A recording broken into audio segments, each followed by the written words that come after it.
Power of the Pen with LaWanna Bradford, expanding the impact and influence of authors from around the world. If you want to change the world, pick up your pen and write, said Dr. Martin Luther King Jr. Books are uniquely portable magic. Power of the Pen spotlights authors from around the world. Listen as authors share messages that educate, motivate, inspire, and entertain. Join us each Sunday at 2 p.m. Eastern on e360tv.com. Hello and welcome to another edition of Power of the Pen. I am LaWanna Bradford with the Bradford Group, as well as principal of the Bradford Group Consulting. And I am so excited to be back again with my E360 TV audience, as well as those of you that are joining us on Facebook to talk about the power of the pen in our expression and how important it is for us to tell our story, whether it's through written word or spoken word. And today I have a very special guest, Ramona Fowler, who will be joining me. And I thought it was very timely for her to be a part of this show, sharing one of her recommended reads, because it is Mental Health Awareness Month. And we know that this is a time when we're spotlighting the importance of having this conversation of what it means to have a healthy mind, healthy body, healthy spirit. And again, this isn't just something we do for 30 days, but it's really what we do every single day of our lives. And how do we become more empowered in taking care of our mental health, just as we do our physical health? Our goal here is to help to get rid of the stigma and the biases associated with mental health, so that it just becomes commonplace conversation that we have each and every day, sharing tips, tools, and resources, including the book that we are going to talk about later today. But I want to first, before I bring Ramona on, is start with a little video about mental health.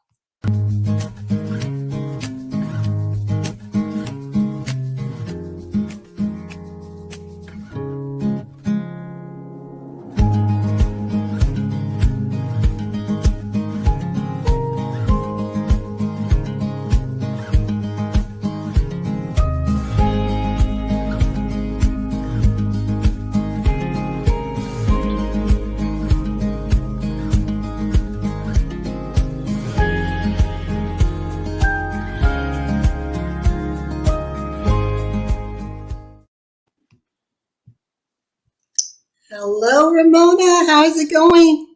Hi, LaWanna. Everything's going great. How are you? I'm doing well, thank you. I think I'm going to add, I think it's important to add the name of the author here. We are going to be talking about Cleaning Up Your Mental Mess by Dr. Carolyn Leaf. And this is a recommended read by Ramona Paulson. And before we start talking about the book, Ramona, I just want to first say thank you for taking time of your busy retirement schedule to join me. Well, thanks for inviting me. I think it's a very, very important topic, and I love Dr. Carolyn Leaf. And for those who don't know who she is, she's a neuroscientist, as well as in simple terms, she is an expert on the brain and brain health and brain wellness, and how our mind influences the brain, which influences our actions, our thoughts, and ultimately our body. And so Ramona and I are going to talk a little bit about this amazing book. But I want to tell people a little bit about you. Is that okay, Ramona? Of course. Ramona is a retired educator, and I love the fact that when she and I spoke about retirement, she said not only was she planning to make sure financially things were ready for her to retire, but she had a plan of action of how she wanted to experience her retirement life. And I think that is so important, because often, Ramona, when people retire, they're lost. It's like suddenly they feel that they don't have purpose, and what's the meaning of life now that I have this new chapter. So you have made an impact in the educational arena in Las Vegas, and now just through your new lived experience, you are, I think I would like to call you like a teacher in action. and enjoying the time with your husband, celebrating your two adult children and your Yep. family, your mom. And you have also embarked upon rediscovering your passion and love for art. And so I like to get into that a little bit before we talk about the book. Okay. Well, I did retire from teaching after 30 years. And I thought, you know what? I'm going to do something for me. And I started reading and watching self-help YouTube videos. And I wanted to help my body feel better because I have arthritis, but I also was eating better, exercising, lightly to moderate, not crazy, have limitations, but also my mental health. I started thinking, I get stressed out and frustrated easily, not necessarily with the kids when I'm teaching, but with myself. And I wanted to feel better every way that I could. So exercising and eating didn't seem like a problem, but uh, when I started painting, it felt very therapeutic. And the more I did it, the more I enjoyed it and started thinking real positive thoughts. And I had like hope, like there was something more than just working and retiring. And I really have gotten into it. I've been able to actually sell some of my art, and that's been exciting. I'm just at the beginning, I think, of the art journey, but I've been loving it, and it's given me a little bit of purpose, like you said. I've done so many things since I've retired, but this is really resonating with me the most so far. You just used a very interesting word, and I know this month I've been interviewing different individuals on my three platforms, and whenever we've talked about mental health, everyone has used the word hope. So tell me a little bit about that, and why is hope so important as we journey through life? Because we know there's going to be ebbs and flows, and some days are going to be better than others, and some are going to feel pretty crappy, right? True. Well, like you said, my kids are grown, so I don't identify so much with the mother as much, even though I do talk to them and support them. It's different. And it's almost like my time to be doing something. And so I started thinking more about what I liked and more about what I wanted to do. And that's when I became hopeful that, you know what, I can have my own little life now, even though I've raised my children and I'm married and we're going about doing our daily things. I really feel like I can be happy in retirement. A lot of people were, concerning me saying, oh, you're going to be bored. You've been teaching so long and you're so active. And I was a little concerned. So I did start making a little mental list of what I like and what I used to like to see if I can get back into it, and art was one of them. And just to be able to make so many paintings and make so many art pieces of work a day, it just feels healthy to me. I feel happy, and that's what makes me hopeful that I can make myself happy, and I don't need all these external sources. And by doing that, people are appreciating my art, and it's just amazing. It's not really what I expected, but it's coming out turning out great. And I think that's so beautiful because your it's like your gift makes a way for you, and even though we may bury it, when we rediscover it, like you said, you feel alive. Your True. creation on steroids right now. With every time I look, it's like, hey, what about this? And I love Yeah, it. I'm I mean, trying. it's I'm trying. exciting. It's exciting to see everything that you're doing. And I had we met when we were kids in Italy, and knowing your family, which is like family to me, and Same. like I have your father's artwork hanging in my home, and That's right. I never knew that you had that talent. So that's I think for me it's just so exciting to see. It's like, oh my gosh. Yeah, I always did it. In middle school, I took an art class and did a lot of drawing. And in high school, I took an art class and have a big drawing outside in my garage. And I just, even in college, I took painting, but I never really had time to do it between raising kids and teaching and having a job. And every chance I did, my kids had projects and like, can you please draw this for me? So I would say, I'm only going to draw it. You have to color it and do the rest. But that was my little chance to, do something fun and exciting. And people were always amazed, like, wow, did you make that? Did you do that bulletin board? Because you don't get a chance to be super creative when you're busy like that. That's true. And I find that you are more creative when you have that clarity of mind, when you're in a place of peace, so you can tap into your genius, right? But when there's a lot of True. noise, and as Dr. Carolyn Leaf is saying, that mental mess, it's a little hard to find creativity, right? Definitely. That's the last thing on your mind. It's true. No. I've been having a good time of, like I said, exercising and eating right. And the last thing was the mental part. And I really wanted to get that down because you know, as you go through life, oh, I wish I could work on that, or I want to do more of this. But until you really read more about it, like her book, I had to have it.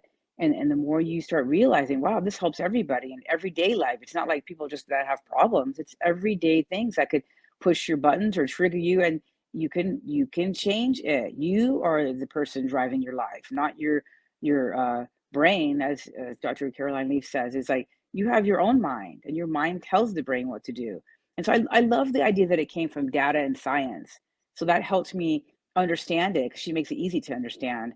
But to make it in everyday life, you have to really practice it. It takes time, and I been practicing it, and it really makes a difference. And I see it's affecting everyone in my life, my kids, my mom, everyone, because they see that I've changed a little bit, little by little, and they're like, wow, what'd you do? So how did you discover the book? Well, I was looking at YouTube videos, and there's all kinds of things. I started meditating, and I started getting into more of, homeopathic type medicines. And so I thought, I wanted to do something natural that I could do for myself. And when I found out about her, I watched almost all of her videos, all in like a week. And I thought, well, she started advertising this book. And so I thought, you know what? It's not very much on Amazon. I'm getting it. And I started reading it. I couldn't put it down. It just made so much sense. Like I said, just resonated with me. I said, wait a minute, and the more that I read it, I like that she has like two parts. One part is all about the brain. It is very technical, and she explains it easily, but it's all her studies and all the research over the 30, 40 years she's been doing, which I was interested in. And once I understood the background and the what and the how, then I got into that practical practice of her easy 5 steps. Like everyone has, and for 9.99, these 5 steps will make you happy. But they're have to do with rewiring the brain, and it made perfect sense to me. And so I started trying it, and I was amazed how good it was.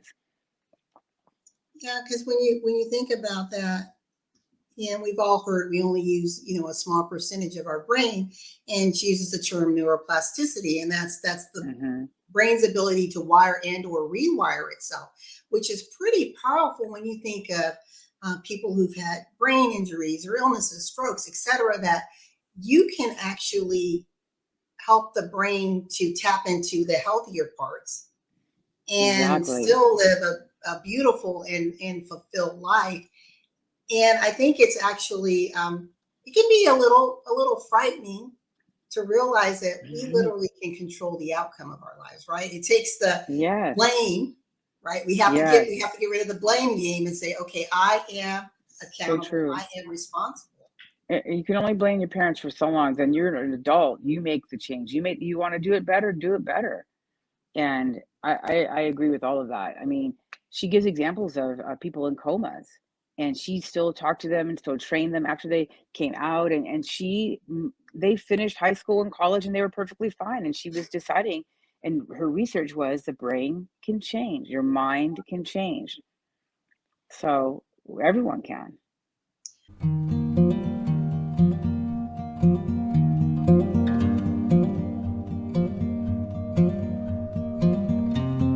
Once upon a time, I was out of breathing room. I didn't know what it was called, but I love having a label for it. So if we can define it, we can address it. And so breathing room is that space between your current pace and your limits and your abilities. So in breathing room, it's really important that we have that space between what we are capable of doing and what our limits are.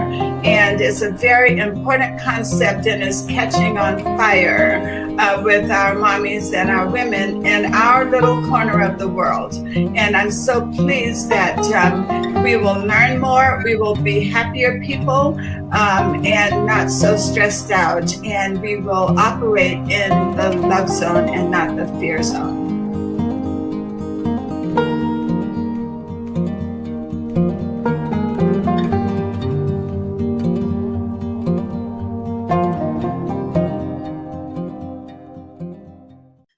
thing that she also mentioned is that when you are aware, right, and you become, because we are conscious beings, so when you become very aware of the triggers and why you have been responding and reacting a certain way, you Mm-hmm. can shift that. And many of our negative responses are fear based. I agree. That is the truth. You have to be aware. Her very first step is to gather information. Am I sweating? Am I clenching my fist? Am I cussing at someone cutting me off? What am I doing? Am I breathing harder? Is my heart beating? As soon as you gather all that information, then you go, wait a minute, why am I so angry? And then you go deeper and reflect. And the more you reflect, you start going, wait a minute, I felt insignificant as a child. I was ignored. I was nothing, with the middle child syndrome. I mean, you start getting to the deep root and you're like, wow, this guy just cut me off. But really, it comes down to something deeper. It's hurting you, because people that are angry are just hurt. It's a little child hurt inside. And you start reflecting a little bit, and then they say, of course, writing always helps. And if you write down things, whether it's speaking into your phone or writing it down anywhere, you get a chance to make it real. It's coming to, like you said, the surface, to the conscious mind. And then that's when you can change it and rewire it. And it's not going to happen overnight or the first time, but you can be like, well, this guy was probably in a hurry, he cut me off. Or this guy he doesn't even know who I am, he's not attacking me, he just, being dumb.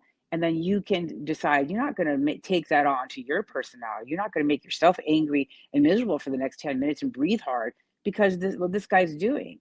And so you have choices. And so I tried it. I was like, I just kept moving on, and it didn't affect my health, because you do get angry and your cortisone levels pop, and you have to watch these things. And if you don't, that's how people have heart attacks. That's how people have depression. That's how people have anxiety. And, you want to be free. It's like, I just retired for the last 4 years. I want to be happy and free and healthy. I don't want to be, like you said, bogged down with things that the society has told me I have to be. The one thing that was actually a little disturbing that she put in the book is she compared, our parents' generation with our generation, and it's basically, this is the first generation that is not going to live as healthy as the previous generation, that we Yeah. are dying younger. Reverse. And take COVID off the table. I don't know about you, but I've heard, so many people in our age group with tragic, diseases, or they're just dying, and you're wondering what is going on, and Mm-hmm. we are in a very fast-paced society. Those of us that live in larger cities, just getting in traffic is stressful enough, and Yes. so we're living in this fight flight, state of being constantly. And with you, in reading the book, what tips did you pull out of it to help people to get to a place where they can calm themselves and, well, first recognize that you are in this heightened state of, I'm on edge, and then calm yourself down to get to a place, I guess, a healthy space mentally, which will then translate to your physical well-being. Well, believe it or not, the more I talk to other people about this, the more I realize that their psychiatrists or their therapists are saying the exact same thing that Caroline Leaf is saying, that you can control the outcome. You can control how you feel. Maybe not everyone else, but you can control how you feel and how you react to things. So I think one of the biggest things I got out of the book was, I'm in control of my life and destiny. If I want it to be full of love and happiness, that's what it will be. You don't let somebody else anger you, and you let it happen. That's your fault. So only you can change yourself. And if everybody just changed themselves and worry about themselves, life definitely would be better.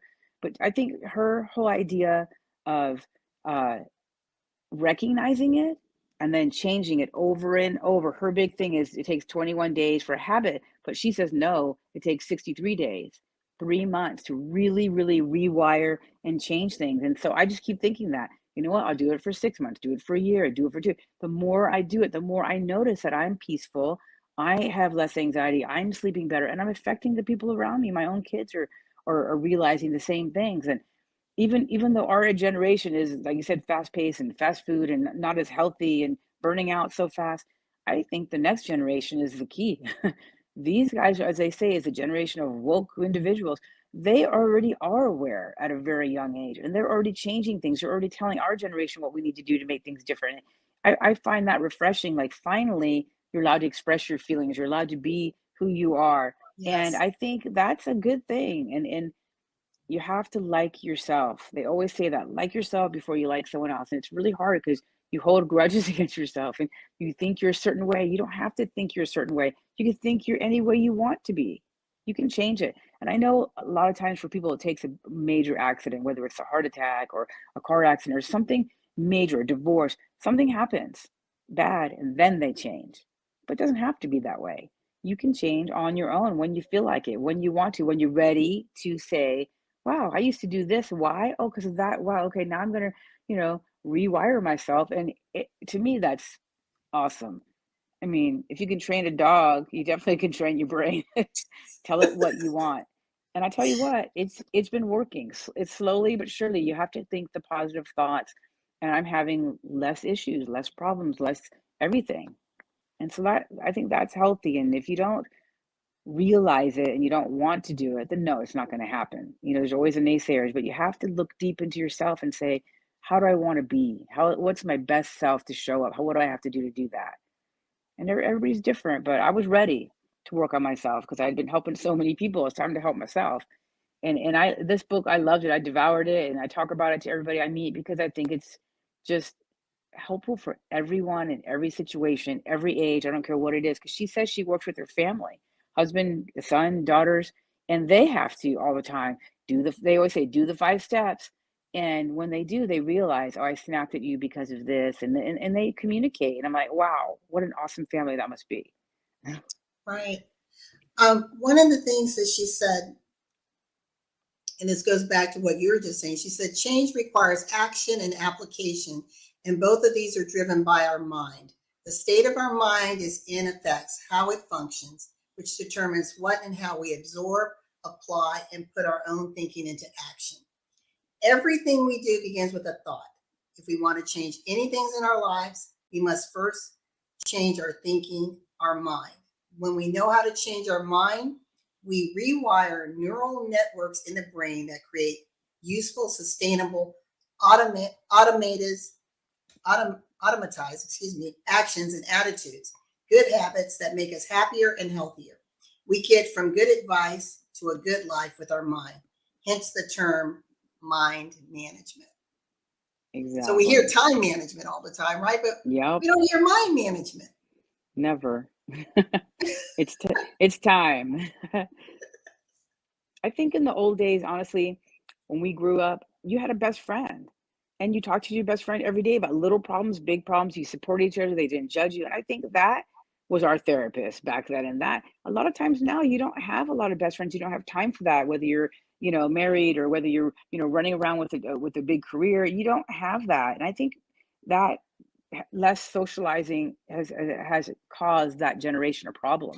We never had computers, we never had cell phones growing up, and it changes things. And I think more than ever, the younger generation needs to start realizing things because they don't have a lot of best friends to be talking to nonstop like we used to. I mean, that's all we do, ride our bikes as kids and talk and play on the playground. But a lot of kids don't even go outside anymore. No, it's sad. And as we're talking, I was thinking about as women, when we are busy and we're juggling, there's often this mask we put up, right? We want the world to think we've got it all together, but We're inside, invincible. we're struggling. And so this Definitely. book here is a way for us to understand what's happening, acknowledge it, but then how to take control, right? Yes, and make changes in your own life because everyone's got different situations. She lays down the facts and the research and then gives you the tools to do it. Everyone, has a different way of taking it and changing. And might be baby steps, it might be all of a sudden, it might be like a revelation. But just to do the work, I don't know. I think it's satisfying and exciting. I don't know who wouldn't want to make themselves better. Right. I want to let everyone know we're here with Power of the Pen with Ramona Fowler, and we're talking about her recommended read, Cleaning Up Your Mental Mess by Dr. Caroline Leaf. And this show is for infotainment purposes only. It is not designed to treat any diseases or any issues with mental health. We do encourage, if anyone is in that state where you're feeling a little overwhelmed and out of control, 800-273-8255. That's 800-273-8255. So Ramona, you mentioned that, the first half of the book's very technical, talks about the science and the evidence base associated with the science. And then the second half, you get into the practical application. Yeah. Now that I know all of this, what does it mean to me? How can I use this? And you mentioned the 5 steps. So if I may, I want to take myself down, and can you just walk us through Sure. the 5 steps? Sure. Okay, perfect.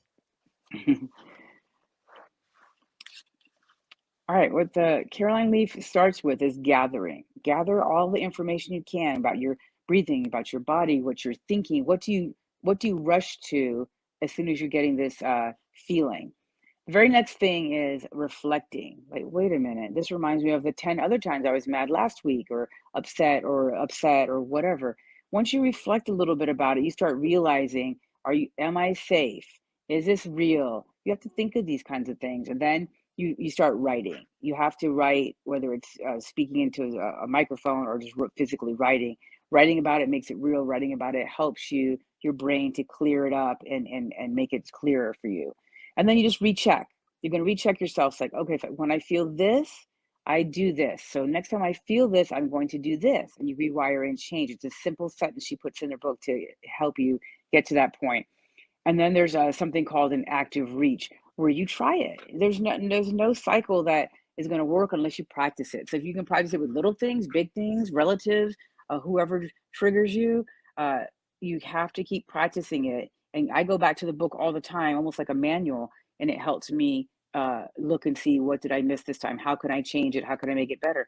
But after you have all these positive, I say revelations, you start thinking, wait a minute, you change how you think. That's your chance to rewire your brain. It does take a little bit of time, but the more you do it, it's like healing yourself. You slowly start healing your mind, your body, everything, your soul. You're feeling, like a whole person, and that life is different now. It's not so dark and negative.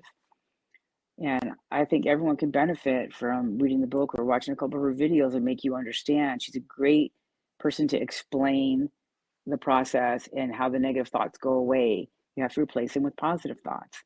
It's just common sense, but with all the data and research she's done, it really helps make sense. And she explains it so well, because it is a pretty heavy book for, brain concepts. But when you read it and start thinking about it, it's awesome. I think everyone should take a peek at that book or her work. Can you hold the book up for us? Yeah, here's the cover. So, Cleaning Up Your Mental Mess by Dr. Caroline Leaf. 5 simple, scientifically proven steps to reduce anxiety, stress, and toxic thinking. Exactly. And we could all use a little bit of that, right? Yes, this day and age. Don't hold it in. You got to figure it out. And sometimes you get inklings of this as your day goes on or your life goes on, but you don't have the time to deal with it. So when you have time, whether it's a girls' weekend or it doesn't matter, get into it and start talking about it. Have a book talk. Can you imagine 3 or 4 of your best friends reading the same book and talking about it? Powerful. Yes. I love that. Well, Ramona, I cannot believe we are almost out of time. But before we go, I have a video that I want to show our listening audience. Is that okay? Okay. And our viewing audience. Here we go.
Thank you. So I thought it was important for, first of all, our audience to know, your business side of your retirement with your art, your beautiful artwork, but also that when we're able to tap into the awareness and take the conscious steps to apply these tools and techniques that Dr. Leaf has provided, those 5 steps, we can find ourselves venturing into a new creative and expansive zone, just like you're experiencing, Ramona. And it's like every day becomes new because you're not the same person that you were before you discovered her, right?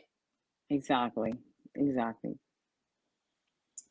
Well, to our viewing audience, I want to say thank you so very much for joining us on another edition of Power of the Pen. Thank you, Ramona, for saying yes. And please, you can get the book, Cleaning Up Your Mental Mess by Dr. Carolyn Leaf on Amazon.com. If you have any questions for Ramona, please reach out to her on Instagram or Facebook. And if you would like to learn more about how you can explore your artistic side, maybe you've always had a desire to paint, contact Ramona. She'll give you some tips. And to all of you, we encourage you to celebrate your voice. Feel free to express who you are, show up authentically, and live your life to the fullest. As Ramona mentioned, life is happening now. It's happening now. And we realize that life can happen and bring some unexpected things to make things a little dark. You're not alone. Please reach out for support. And just remember that there is hope. Until next time.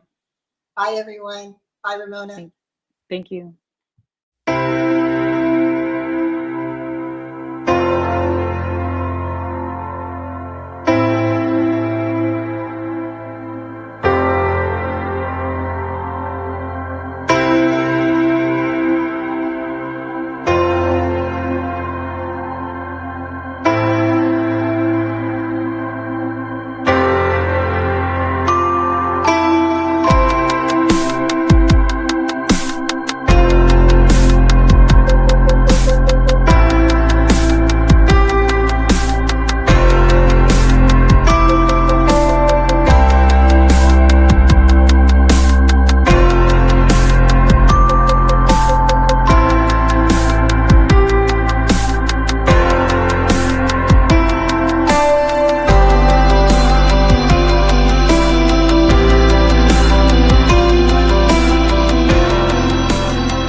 Fitzgerald stated, "Don't write because you want to say something. Write because you have something to say." There are thousands of people waiting to read your book and hear your message. Be a guest on the Power of the Pen TV series. To complete your application and schedule your interview, call 404-618-2824 today. The world is waiting for you.